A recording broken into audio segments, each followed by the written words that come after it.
اهلا وسهلا ومرحبا بكم معايا كاملين في فيديو جديد. عارفه بلي غبرت عليكم، ولكن نتوما عارفين كاملين بلي كنت عيانه. واول حاجه بغيت نبدا بهذا الفيديو وهي بغيت نقول لكم شكرا لكم كاملين. الدعوات ديالكم والميساج ديالكم متخيلوش شحال كنت محتاجه ليكم. هذا الفيديو غادي تكون مختلفه على كاع الفيديوهات، وهاد المره غتكون مختلفه ديال بصح، حيت غادي نوضح لكم فيها بزاف ديال الحوايج. ورا ما لحت ديك لا فيديو بلي مريضه بجرثومه المعده، جاوني بزاف ديال لي كومونتير والاسئله على كيفاش جاتك، شنو هما الاعراض ديالها. اليوم غنوضح لكم كلشي، وغادي نقول لكم كلشي شنو الماكله اللي تاكلوا، شنو اللي تجنبوا باش تجنبوا جرثومه المعده، حيتاش خايبه ديال بصح وغادي تكرفسكم ديال بصح. واكتشفت حتى ان بزاف ديال الناس عانوا منها، اولا بزاف ديال الناس دازت عليهم. بزاف الناس عطاوني نصائح في لي كومونتير، غنبارطاجي معكم كلشي وغادي نقول لكم كلشي في هذا الفيديو ان شاء الله. اول حاجه، جرثومه المعده كيكون نقص ديال الحمض في المعده، يعني يقدروا يكونوا شي اكلات نتوما ما كتاكلوهمش، يعني حتى التغذيه ديالكم تقدر تلعب دور. لكن من الاسباب الرئيسيه اللي تقدر تصايبك بجرثومه المعده هي ماكله الزنقه، لان ماكله الزنقه ما كنعرفوش داكشي باش مصايب، ما كنعرفوش الناس واش كيغسلوا داكشي مزيان، واش كيغسلوا يديهم مزيان، واش بزاف ديال الحوايج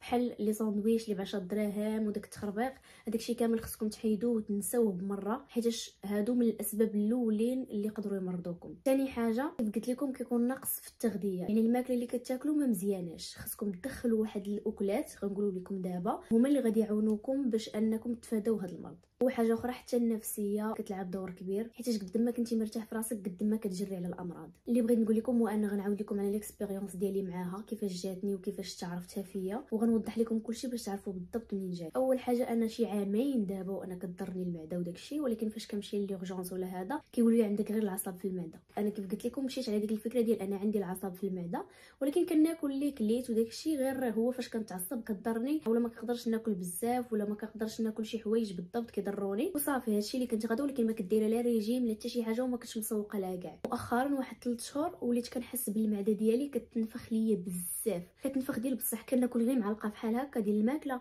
كنحس بالماكله دي الساعه كتمشي للمعده وكتبدا تضر ديك الساعه. كناكل غير شويه عاوتاني كتنفخ ليا المعده بزاف وكتبدا تضرني. بدات كضرني المعده بزاف، بديت كنقص في الوزن بواحد الطريقه خياليه كنقول لكم. يعني فاش تنقصوا في الوزن وكتكون كضركم المعده في نفس الوقت، كتعرفوا بلي كاين شي خلل، كاين شي حاجه ماشي هي هذيك. وبديت كنحس بالرده فيما كناكل حاشاكم، وحتى الدوخه كتجيني بزاف، وخصوصا الا كليتي حاجه حلوه بزاف ولا شي حاجه مالحه بزاف كتجيني الدوخه، ما كنقدرش نعس. المهم المعده كانت كتعذبني ديال بصح. مشيت دوزت الطبيبه الاولى وداكشي، كانت قالت لي عندك غير العصب في المعده حتى هي، وعطاتني شي دوايات وداك التخربيق، وصافي خديت دوك الدوايات وكل شيء، والو باقي نفس المشكل عندي، باقا نفس الحاجه. مشيت عاوتاني عند طبيبه اخرى، واخا انا ما كنحملش نبقى نتسارع عند الطبه، ولكن من الاحسن تبقى تسارة تطيح في داك الطبيب الواعر اللي غادي فهمتوا يعطيكم الحل ويعطيكم المشكل اصلا اللي عندكم. مشيت عند طبيبه اخرى، هاد الطبيبه ماشي اخصائيه في الامعاء وداكشي، عامه يعني. مشيت عندها دارت لي التلفازه وداكشي، قلباتني وهادي قالت لي راكي مزيان، ما عندك زعما حتى شي حاجه خطيره وداكشي. قالت لي غادي نخرج لك التحليله ديال جرثومه المعده ديرها حيت شكت فيها. مشيت درت التحليله وداكشي، رجعتها لها، لقيت عندي جرثومه المعده بوزيتيف، وانا ما كنتش متخيله انها غتكون عندي، وما كنتش اصلا نديرها في بالي كاع برا. لقيتها عندي بوزيتيف، ولقيتها طالعه ديال بصح 190 فاصله شي حاجه. مشيت ديت لها التحليله وداكشي، والطبيبه تعصبات عليا حيت قالت لي علاش خليتيها توصلت، قالت لي فين كنتي،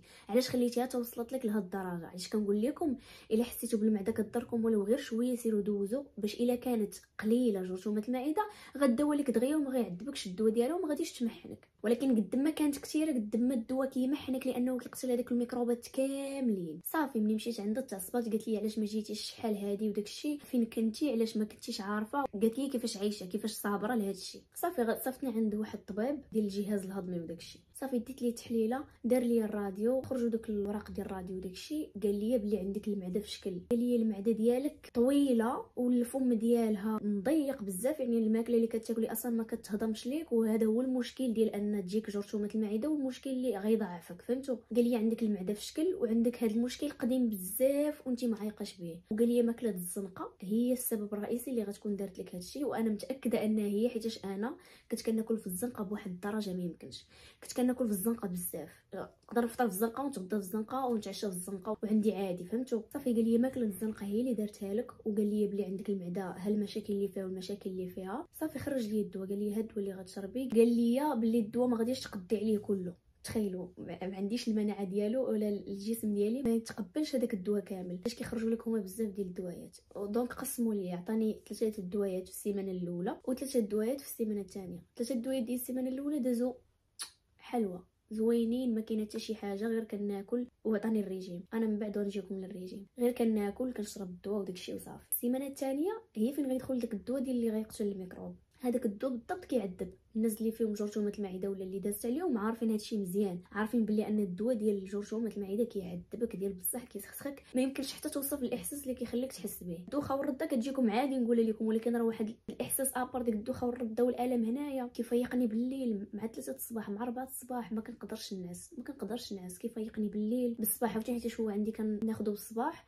وكناخذه ورا العشاء. يعني الصباح كيسخسخني النهار كله وكيفيقني عاوتاني بالليل وكيسخسخني الليل كله. يعني ما كنشوفش الناس تعذب ديال بصح. لدرجه النهار الاول ديالو مشيت ليرجونس حيتاش ما قديتش على ديك الالم، صافي مشيت ليرجونس. كنقول شي حاجه ماشي، ما عارفاش انا الدواء كيدير هكاك. دخلت قلبت عليه ولقيت بلي راه كيدير غيتيان دوخه وداكشي، لكن الحاله اللي كانت فيا كانت شي حاجه اكثر من داكشي، فهمتوا. مشيت ليرجونس قلبوني داكشي، قال لي شنو عندك، ديت معايا الوراق ديال الطبيب وداكشي، قلت لهم بلي راه عندي جرثومه المعده. صافي قال لي الطبيب بلي راه عادي نورمال يدير لك الدواء بحال هكاك، وغادي نديروا لك زعما غندوزوا لك غير واحد في السيروم باش كتكالمي داكشي. خرج ليا سيرو ديال الردان، واخا حتى هو ما نفعنيش في هذيك المده كاع بمره، ما كيدير لك حتى شي حاجه. خرج ليا سيرو الردان زعما باش يعاوني، ما دار ليا حتى شي حاجه. صافي كملت هذاك الدواء ديال الميكروب، كملت هذيك السيمانه غير بزاف. عرفتي ديك السيمانه دازت بحال شي شهر، اقسم بالله تطوالت لواحد الدرجه ما يمكنش. خديت هاد 2 دوايات، 3 دوايات في السيمانه الاولى و3 دوايات في السيمانه الثانيه. من بعد عيطت للطبيب حيت فاش قال لي فاش تسالي الدواء غتعيطي ليا وغادي نعاود عاوتاني نخرج لك دواء اخر ديال 28 يوم. هذا ما يدير لك والو، زعما ما كيضرك ما حتى شي حاجه، غير المدد ديال المعده بحال كيخويها ولا ما عرفت شنو داكشي. كتسالي داك الدواء 28 يوم، خصك تعاود تعيط للطبيب وتقول ليه بلي راه ساليتو داكشي، ويقول لك شنو غدير. مورا ديك 28 يوم عطاني 20 يوم هي اللي فيها انا دابا. خصك 20 يوم تبقى بلا دواء بلا والو، وعا باش تعاود ترجع عند الطبيب يدير لك كونترول ويصيفطك دير تحليل عاوتاني باش يعرف واش باقا ولا لا. الا كانت باقا غيعاود يخرج لك الدواء باش يقتل الميكروب، الا ما كانتش باقا راه داكشي اللي بغينا. ودابا نقول لكم انا الريجيم اللي عطاني، نعطيكم واحد النصيحه الناس اللي مرض بجرثومه المعده. بغيت نقول لكم الا ما درتوش الريجيم ديالكم، واخا تاكلوا الدواء كله ديال الفارماسيين كامل ما غيدير لكم والو. الا ما درتوش الريجيم ديالكم، كاينين الناس فاش لحت الفيديو كيقول لي في لي كومونتير راه ماما حتى هي فيها ولكن ما قداتش على الريجيم، كنعيا فيها وما غاديش تبرا الا ما دارتش الريجيم.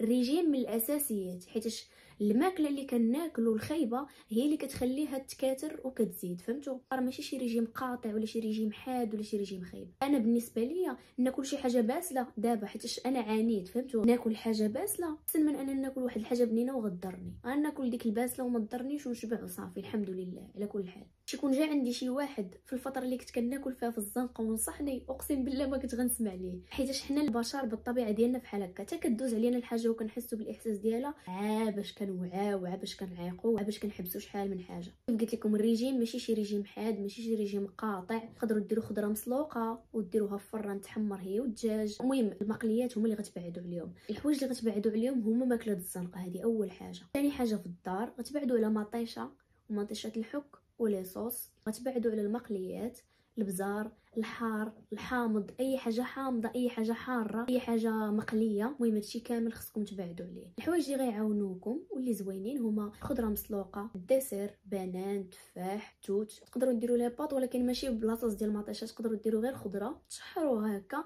بالزيت العود. طيبوه بالزيت العود، ما طيبوش بالزيت العاديه. طيبوا بالزبده بلديه الا بغيتو، وما ديروش لقامه، ما ديروش لقامه كلها، ديروا غير الخرقوم والتحميره، حيت التحميره من الفلفله حمراء. الفلفله حمراء مزيانه حتى هي كتعاون في الفتره ديال العلاج. الخرقوم من اهم الحوايج اللي تقدروا تاخذوه في الفتره ديال العلاج ديال جرثومه المعده، حيت كيعاون بزاف. تقدروا ديروا الخرقوم وديروا شويه ديال المليحه صافي، شويه ديال زيت العود وداكشي. تشحروا داك الخضره، مثلا قرعه خضراء، خيزو، بصله، فلفله حمراء، تشحروهم وديروا معاهم هادشي اللي قلت لكم ديال اللقامه. ديروا لي باط الا بغيتو مثلا تاكلوا لي باط. تقدروا ديروا الرز بالدجاج، تقدروا ديروا بزاف الحوايج. يعني تقادروا تشحروا في المقله ولكن بالزيت العود ولا بالزبده بلديه، شي حاجه اللي صحيه، شي حاجه اللي ما غاديش تضركم. ومن الحوايج اللي غادي يعاونوكم هما الثومه، الشوفان، خضره مسلوقه، الصوبه الا بغيتو ديروها حتى هي راه كتجي زوينه. تقريبا جميع الخضر من غير ما طيشه، وتبعدوا على مشتقات الحليب الفرماج داكشي غيبعدوا عليه. تقدروا ديروا الجبن، زيت العود، العسل، تقدروا تعوضوه بزاف ديال الحوايج. اون فوا ان شاء الله نرجع عند الطبيب نلقاها مشات، ويا ربي دعيو معايا كاملين نبارطاجي معكم كاع الدوايات اللي خديت، ونبارطاجي معكم كاع داكشي اللي عاونني في فتره العلاج واي حاجه درتها، حيت نبغي اي واحد مريض بها يتشافى، ما تبغيهاش لعدوك. خايبه ديال بصح كتمرض حتى النفسيه، وكتمرض بزاف ديال الحوايج. داكشي علاش كنصحكم من دابا تحافظوا على المعده ديالكم باش ما تطيحوش في هادشي اللي طحت فيه. والنصيحه الاخرى اللي نعطيكم كيف قلت لكم، تحسوا بالمعده ديالكم واخا كضركم غير شويه، تحسوا بهاد الاعراض اللي قلت لكم جاوني واخا غير شويه، سيروا دوزوا باش تعرفوا شنو عندكم وتعرفوها ما حد هابطه وتعالجوها، حيت هي قد ما بقات طالعه قد ما كتسبب مشاكل اخرى وتقدر تؤدي حتى للسرطان. الله يحفظ. داكشي علاش تعاتقوا راسكم قبل ما يفوت الفوت. والله يشافي الجميع يا ربي. كنتمنى نكون فدتكم في هذا الفيديو. الا عندكم اي سؤال على هادشي خليوه لي في لي كومونتير، انا غنجاوبكم على كل شيء. ودرت هذا الفيديو باش نوضح لكم بزاف ديال الحوايج، حيت كنت لحت لكم فيديو في انستغرام غير قصير وضحت لكم شي حوايج، ولكن ما قل ودل انستغرام حيت كيكون فيديو غير قصير. انا وضحت لكم دابا كل شيء، يعني عطيتكم كل شيء غير اللي بغيتو تمشيو تمرضوا بها. من الاحسن تبعدوا على هادشي اللي قلت لكم، بعدوا على داك التخربيق والسقاطه حتى هي. اي حاجه ديال الزنقه نبعدوا عليها. الا بغيتو تاكلوا في شي بلاصه كلوا في شي بلاصه نقيه، بلاصه نقيه بزاف اللي تيقين فيها 100% نقيه. وصافي هادشي اللي كاين. كنتمنى يا ربي الشفاء لجميع المرضى يا ربي. وغنعاود نقول لكم شكرا لكم على الدعوات ديالكم، حيت ميمكنش شحال ديال الدعوات، راه ميمكنش شحال كنت محتاجه ليهم اصلا. نتوما عارفين اصلا بلي انا عمرني بارطاجيت معكم شي حاجه بحال هكا، حيت انا ديما كنحاول انني نبارطاجي الحوايج اللي غادي يعجبوا الناس ويفرحوهم، فهمتوا؟ انا كنبغي نفرح الناس، ولكن كنت محتاجه الدعوات ديالكم ديال بصح. والحمد لله بزاف ديال الناس دعاو معايا. بغيت نقول لكم شكرا من القلب ديالي. ما تصوروش شحال كنبغيكم، كنحماق عليكم. تهلاو ليا في راسكم. والناس الجداد اللي اول مره غيشوفوني ما تنساوش لايك وسبسكرايب وضغطوا على الجرس باش اي فيديو لحت يوصلكم نتوما الاولين ان شاء الله. هلا في راسكم. باي باي.